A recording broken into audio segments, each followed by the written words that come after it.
Je me souviens de ce jour comme si c'était hier, j'étais assis seul dans un café de Montmartre. Les yeux rivés sur mon téléphone. Et soudain, une notification m'a transpercé le cœur comme un poignard, une vidéo virale où des inconnus se moquaient de moi. De mon orientation. De ma vulnérabilité exposée au grand jour. Regardez ce PD qui pleure pour un mec, hurlaient les commentaires. Et en un instant, je sus que ma vie privée avait été violée. Que l'amour que je portais en secret pour Lucas venait d'être jeté en pâture à la foule anonyme d'Instagram. Mais ce qui m'a le plus terrifié, c'est de réaliser que cette trahison venait peut-être de l'intérieur. D'un ami, d'un proche. Et que désormais, dans cette France que j'aimais tant, je devrais affronter non seulement mes démons intérieurs, mais aussi le jugement impitoyable d'une société qui prétend être ouverte mais qui cache encore tant de préjugés. C'était l'automne 2023. À Paris. Cette ville qui respire l'amour et la liberté. Mais qui peut aussi vous étouffer sous le poids de ses traditions. J'étais Amaury Lefebvre. Un jeune architecte de 30 ans. Originaire de Provence. Où les champs de lavande m'avaient bercé d'une enfance idyllique. Loin des tumultes urbains. J'avais déménagé à la capitale pour poursuivre mes rêves. Concevoir des bâtiments qui marient l'ancien et le moderne. Comme ces ponts qui relient les rives opposées de la Seine. Mais ma vie personnelle était un chantier inachevé. Depuis l'adolescence. Je portais en moi ce secret, mon attirance pour les hommes. Un amour que je n'osais nommer. Par peur du rejet familial.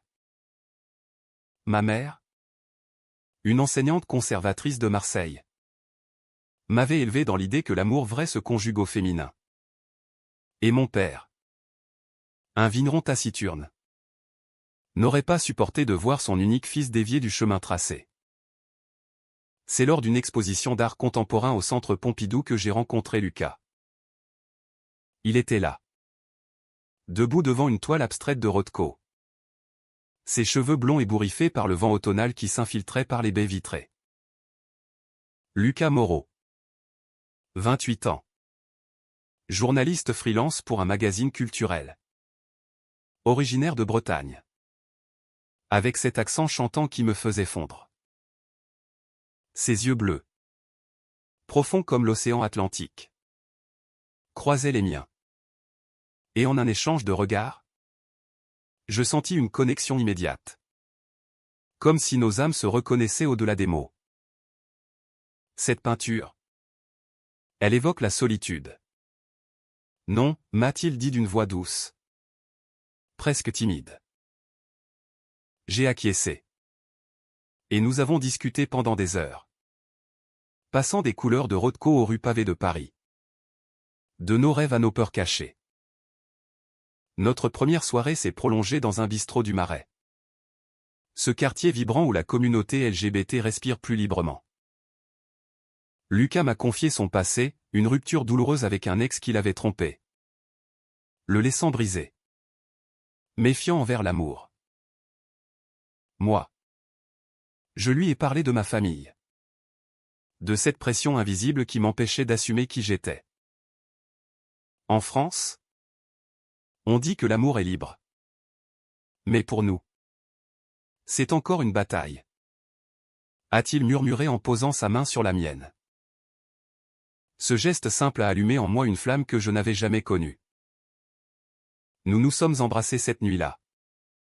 Sous les lumières tamisées d'un pont. La Seine coulant paisiblement en dessous.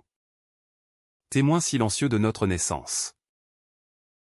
Mais le bonheur naissant était déjà menacé. Quelques semaines plus tard. Alors que notre relation s'épanouissait en secret des promenades main dans la main le long des quais. Des dîners improvisés avec du vin de Provence que j'avais apporté. Une ombre s'est insinuée. Lucas m'a avoué qu'il avait un passé compliqué, il avait été impliqué dans une affaire de harcèlement en ligne. Où un ex jaloux avait posté des photos intimes de lui sur les réseaux. J'ai peur que ça recommence. Amaury. Les gens sont cruels. J'ai essayé de le rassurer. Mais au fond de moi, une angoisse montait. Et puis, il y avait ma propre famille. Ma sœur, Élise, plus libérale, soupçonnait quelque chose. Mais je n'osais pas lui dire. Tu as l'air heureux. Grand frère. Mais distant. Qu'est-ce qui se passe, m'avait-elle demandé au téléphone. Le premier conflit a éclaté lors d'un week-end à la campagne. Chez des amis communs. Nous étions invités à une fête dans une maison de Normandie, où l'alcool coulait à flot et les langues se déliaient. Un invité. Un certain Julien. Un ancien collègue de Lucas. A commencé à faire des blagues douteuses sur les EPD de Paris. Lucas a pâli. Et moi. Je bouillonnais intérieurement. Arrête. Julien. Ce n'est pas drôle. Ai-je lancé? Ma voix tremblante. Il a ri. Et les autres ont suivi. Inconfortable mais passif. Ce soir-là. Dans la chambre d'amis. Lucas m'a confronté, pourquoi tu n'as pas dit que c'était personnel? Tu as honte de nous? Les larmes aux yeux. J'ai admis ma peur. Ma lâcheté. Nous nous sommes réconciliés dans un étreinte chargé d'émotions. Mais la graine du doute était semée. De retour à Paris. Notre routine s'est installée, des matins paresseux au lit. Des débats passionnés sur la politique française. Lucas était engagé dans la cause LGBT. Participant à des manifestations pour l'égalité. Moi. Plus réservé. Je l'admirais pour son courage. Mais les réseaux sociaux. Cette hydre moderne. Ont commencé à nous traquer. J'avais un compte Instagram modeste. Où je postais des croquis d'architecture. Un jour, une story anodine ou une photo de nous deux en train de rire dans un café a été repostée par un followé mal intentionné. Les commentaires ont afflué, c'est qui ce mec? Amaury est gay. Mon cœur s'est serré. Lucas m'a encouragé, assume-le. Mon amour. La France change. Mais je n'étais pas prêt. Puis vint la trahison. Un soir, en rentrant d'un chantier, j'ai ouvert Instagram et vu la vidéo, des captures d'écran de nos messages privés. Des photos volées.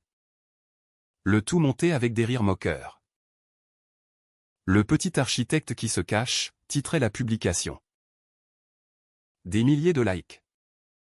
Des partages. Mon monde s'effondrait. Qui avait fait ça? Lucas? Non. Impossible.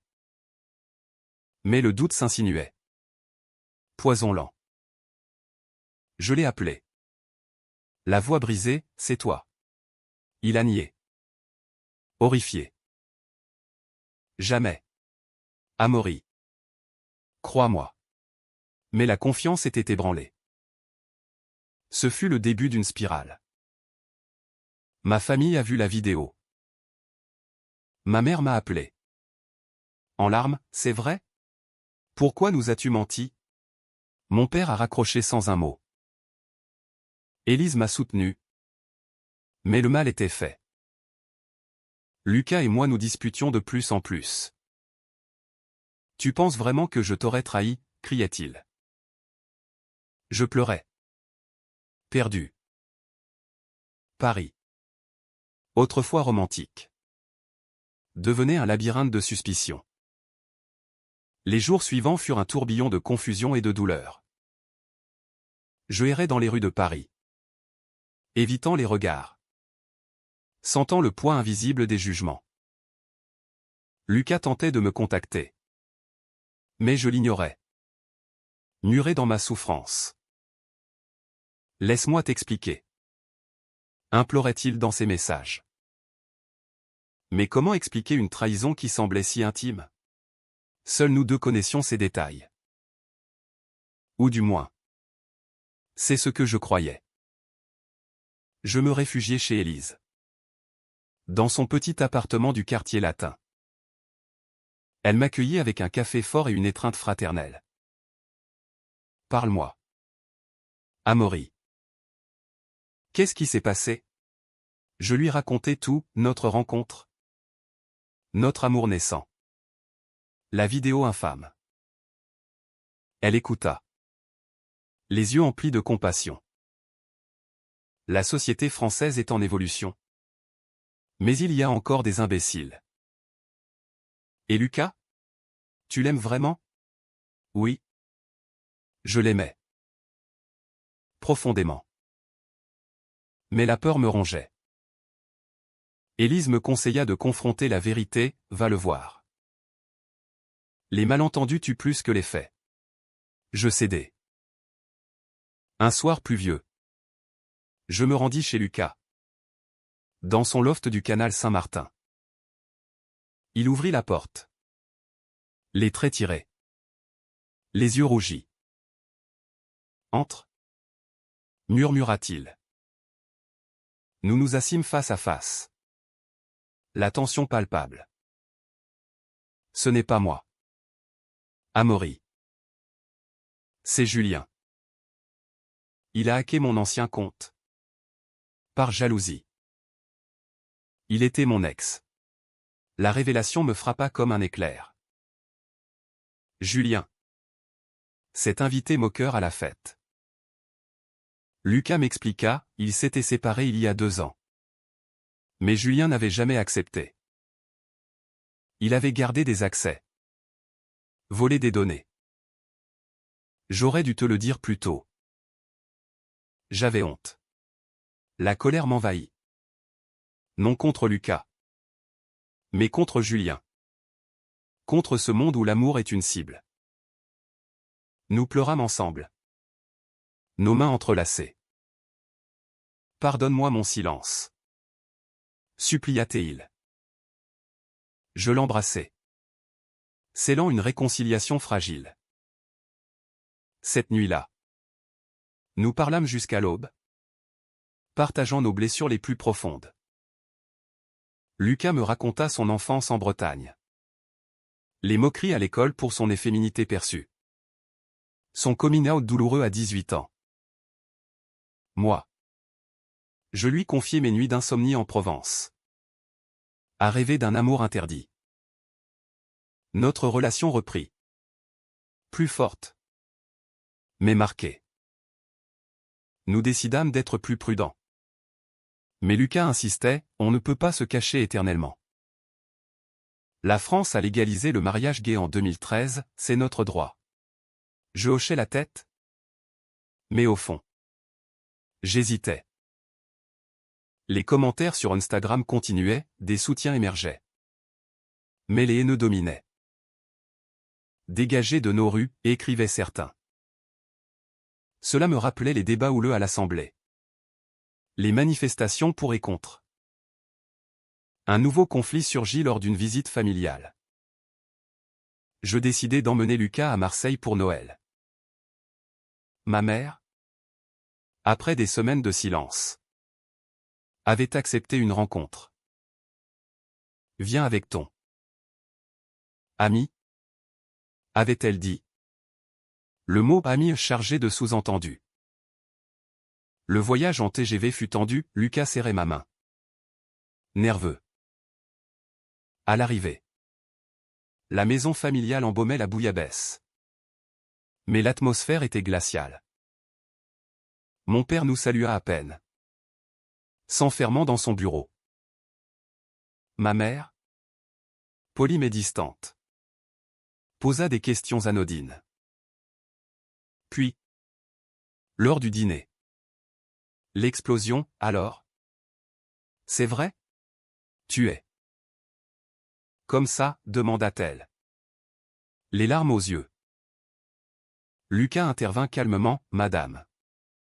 Amaury m'aime. Et je l'aime. C'est tout. Mon père frappa la table, pas sous mon toit. La famille. C'est un homme et une femme. Je me levai. Tremblant, papa. C'est moi. Ton fils. L'amour n'a pas de genre. Nous partîmes le lendemain. Le cœur lourd. Sur le chemin du retour. Lucas me consola, ils changeront peut-être. Donne-leur du temps. Mais je doutais. De retour à Paris. Notre quotidien se teinta de militantisme. Lucas m'emmena à une marche des fiertés, où les drapeaux arc-en-ciel flottaient fièrement. Pour la première fois, je me sentis appartenir à une communauté.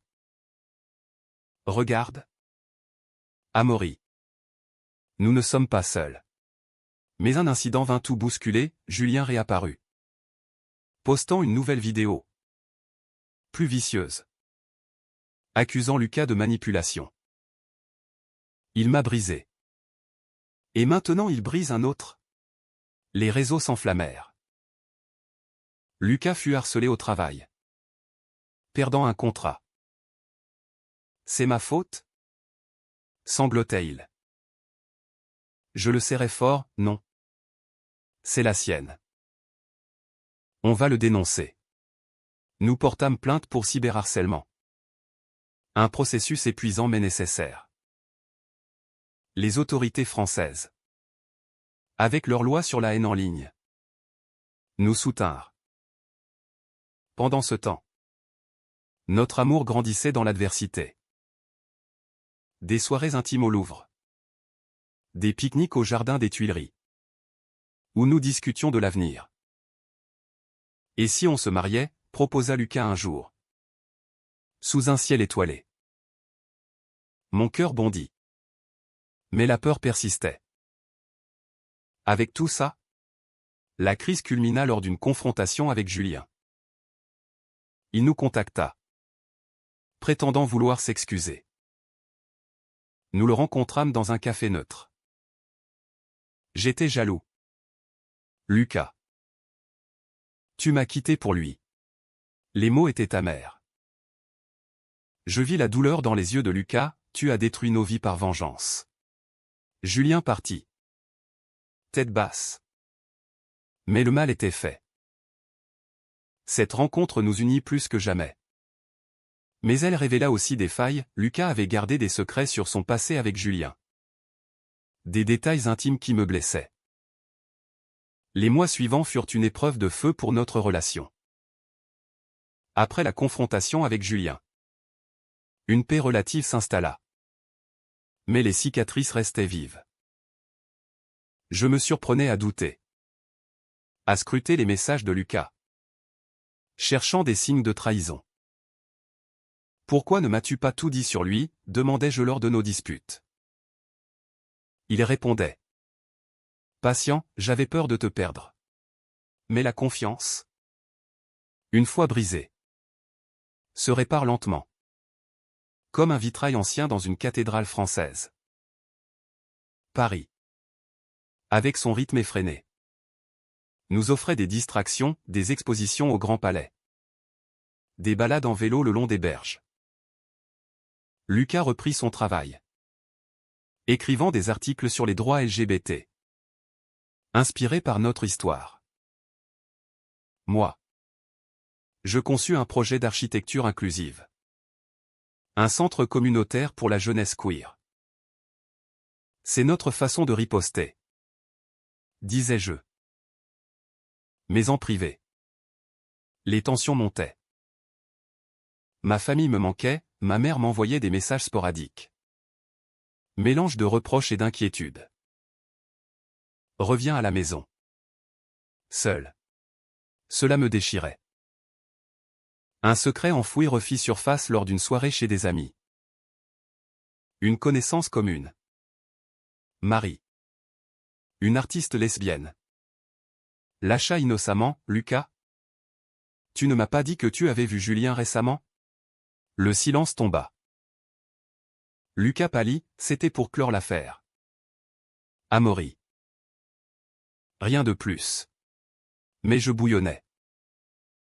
Tu l'as vu sans me le dire? La dispute éclata sur le chemin du retour. Sous la pluie battante. Tu me caches encore des choses. Comment te faire confiance, hurlai-je. Il pleurait, j'essayais de protéger notre paix. Cette nuit-là. Je dormis sur le canapé. Le cœur en miettes. Le lendemain. Lucas m'avoua tout, il avait rencontré Julien pour récupérer des objets personnels. Mais l'ex avait tenté de le reconquérir. Je l'ai repoussé. Amaury. C'est toi que j'aime. La révélation me frappa, non pas une trahison physique, mais émotionnelle. Je me sentis trahi. Manipulé. Pourquoi ces secrets, demandai-je. Les larmes coulant. Il répondit, par peur. Mon passé m'a rendu paranoïaque. Nous passâmes des heures à parler. À disséquer nos peurs. Cela nous rapprocha. Mais une fissure persistait. Puis vint l'orage médiatique. Un journal People reprit notre histoire. Titrant « L'architecte gay victime de harcèlement, amour ou scandale ?» Instagram explosa à nouveau. Avec des soutiens massifs cette fois. Des influenceurs LGBT partagèrent notre récit, transformant la moquerie en symbole de résilience. Ils ont ri. Mais regardez-les maintenant, postait-il. Lucas fut interviewé. Parlant de nous avec éloquence. Amaury est mon rock. Mais pour moi, c'était trop, l'exposition me terrifiait. Je ne veux pas être un symbole. Juste nous deux. Le conflit familial s'intensifia.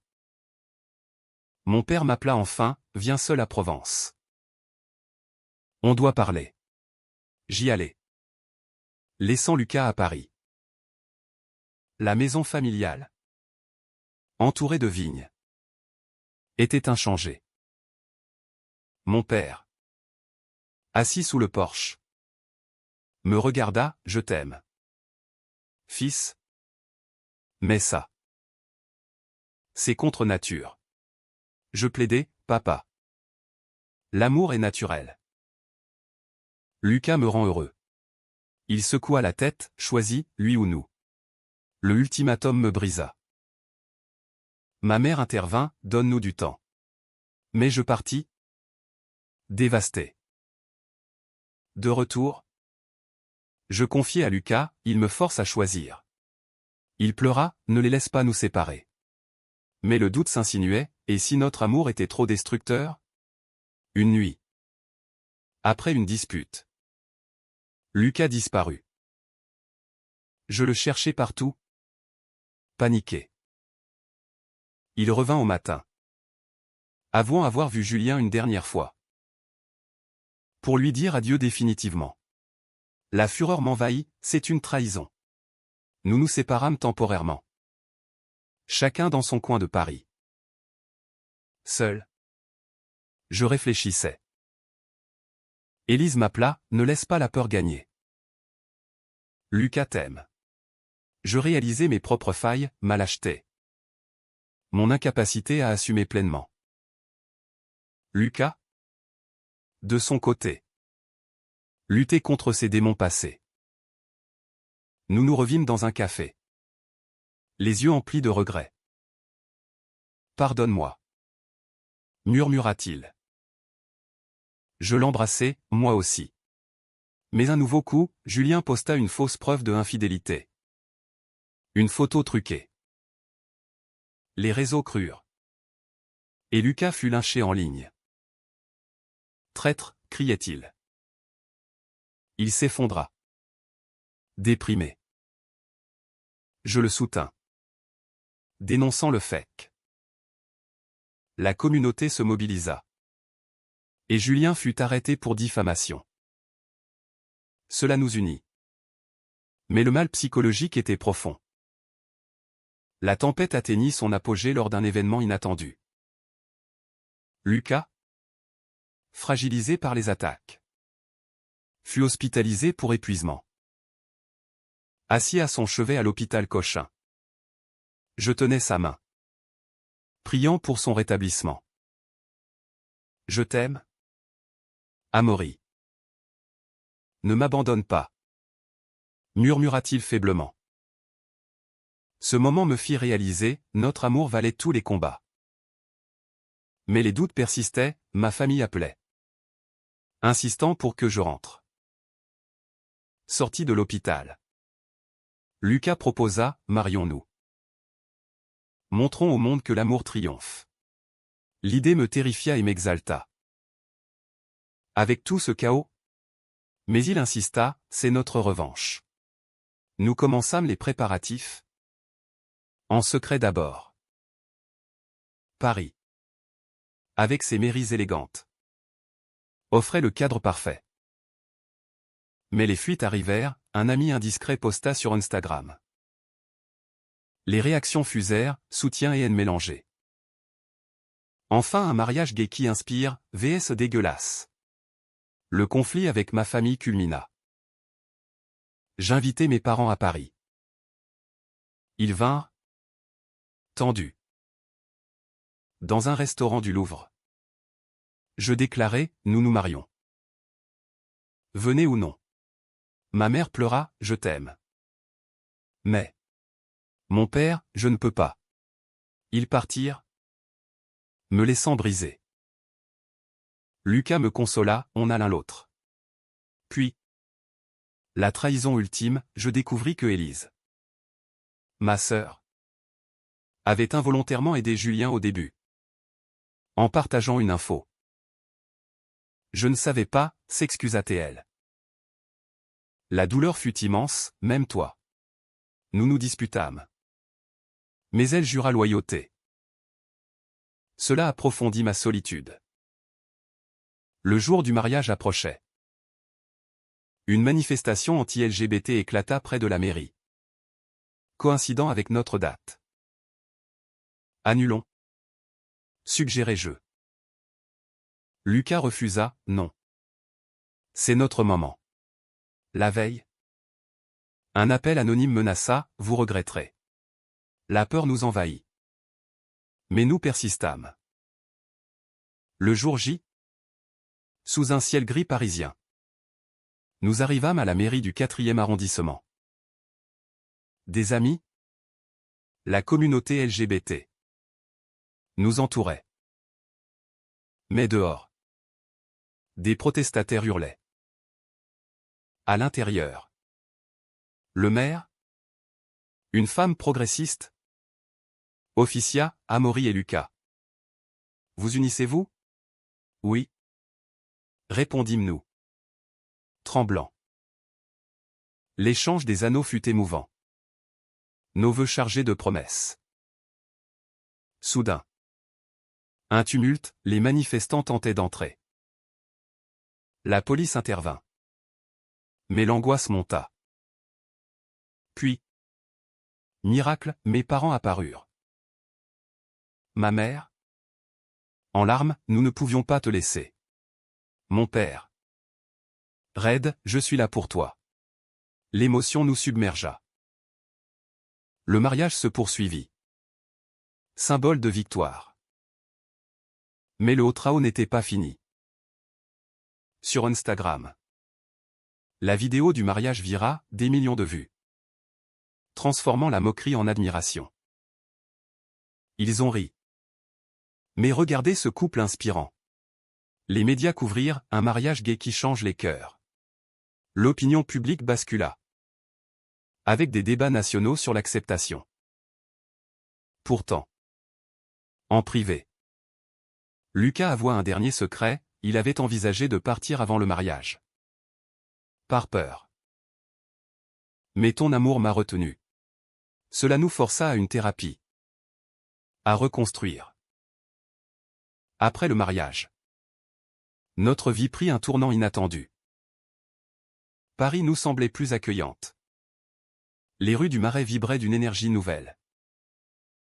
Les réseaux, autrefois ennemis, devinrent alliés, des messages de soutien affluaient. De jeunes gays nous remerciaient pour notre courage. Vous nous avez donné de l'espoir. Écrivait-il. Lucas reprit l'écriture avec ferveur. publiant un livre sur notre histoire. Rire et larmes, un amour français. Moi. Je complétais mon centre communautaire. Inauguré avec fierté. Mais les cicatrices persistaient. Ma relation avec mes parents s'améliora lentement, des visites sporadiques en Provence. Où mon père, autour d'un verre de vin, admettait, j'apprends. Fils. Ma mère cuisinait pour Lucas. Signe de acceptation. Élise devint notre confidente. Regrettant son erreur. Pourtant, des épreuves subsistaient. Lucas luttait contre la dépression post-traumatique. Et moi contre l'anxiété publique. Nous voyageâmes en Bretagne. Chez sa famille. Plus ouverte. Pour nous ressourcer. Sur les falaises d'Étretat. Nous renouvelâmes nos vœux en privé. Sous un soleil couchant. Pour toujours. Murmurions-nous. Un an plus tard. Une opportunité, adopter un enfant. En France, c'était possible pour les couples gays.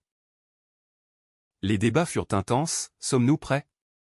Mais notre amour, forgé dans le feu, nous guida. L'adoption d'un petit garçon, Antoine, compléta notre famille. Papa Amaury, Papa Lucas, Baby Yael, nous comblant. Le dénouement fut personnel, Julien, condamné, s'excusa publiquement. J'ai appris de mes erreurs. Nous pardonnâmes. Pour avancer. Aujourd'hui, en regardant en arrière, je réalise que notre histoire, pleine de rires moqueurs et de larmes, a non seulement changé nos vies, mais aussi touché la France. L'opinion publique, retournée par notre mariage, évolue vers plus d'humanité.